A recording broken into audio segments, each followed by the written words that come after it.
எப்படி தீனியும் துனியாவும் பேலன்ஸ் பண்ணணும் அப்படின்னு சொல்லி தீனையும் துனியாவையும் பேலன்ஸ் பண்ணுறதுல இஸ்லாம் ஒன்று ஒரு தராசு வச்சுலாம் பார்க்க சொல்லலை. ஒரு முஸ்லீமுக்கு துனியாவே தீன் தான் இல்லையா? கண்டிப்பா இஸ்லாம் தொழுகை மட்டும்தான் மார்க்கம்னு சொல்லலை. இஸ்லாம் ஹஜ்ஜை மட்டும்தான் மார்க்கம்னு சொல்லலை. இஸ்லாம் ஒரு நீங்கள் ஜக்காத் கொடுக்கறதும் தான தர்மங்கள் செய்கிறத மட்டும்தான் மார்க்கம்னு சொல்லலை. ஒரு சகோதரனுக்கு முன்னால் புன்சிரிப்பு செய்கிறதும் மார்க்கம் தான் இல்லையா? நீங்கள் ஒரு போகக்கூடிய வழியில் உங்களுக்கு இடையூறு தரக்கூடிய ஒரு மரத்துடைய முள்ளை தூக்கி போடுறதும் மார்க்கம் தான் இல்லையா? மனைவியோட நீங்கள் இணைகிறதும் உங்களுடைய ஆசைக்காக நீங்கள் உங்களுடைய மனைவியோட இணைகிறதும் மார்க்கம் தான் அது.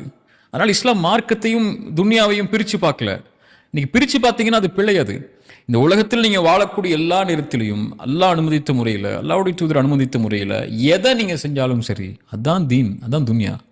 அதை நீங்கள் எவ்வளோ மில்லியன் சம்பாதிக்கணும்னு நினச்சி இந்த உலகத்தில் போட்டி போட்டாலும் சரி, தவறு இல்லையே. காசு சம்பாதிக்கிற தப்பா?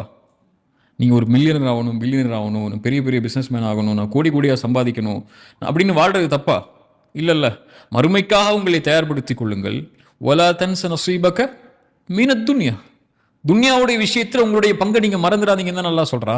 ரப்பனா ஆத்தினா ஃபித் துன்யா ஹஸனா வஃபில் ஆஹிரத்தி ஹஸனா. அதுக்கப்புறம் அல்லாஹ் சொல்கிறான் மறுமைக்காக, யா அல்லாஹ் எனக்கு உலகத்தின் நலவை கொடு, மறுமை நலவை கொடு.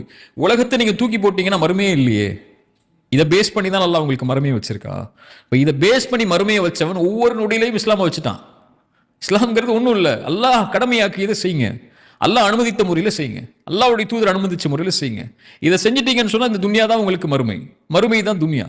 காசு சம்பாதிக்கிறதுல இருந்தாலும் சரி, படிக்கிறதுல இருந்தாலும் சரி, ஒரு மனைவியை தேர்றதுல இருந்தாலும் சரி, குழந்தைகளை வளர்க்கிறதுல இருந்தாலும் சரி, நீ ஒரு பெரிய பெரிய பொசிஷனுக்கு ஆசைப்படுறதுல இருந்தாலும் சரி, எதை நீங்கள் செய்கிறதா இருந்தாலும் சரி, உலகத்தில் அல்லாஹ்வுக்காக அல்லாஹ்வுடைய அனுமதிச்ச முறையில் இருந்துச்சுன்னா போதும், ரெண்டுமே பேலன்ஸ் ஆயிரும்.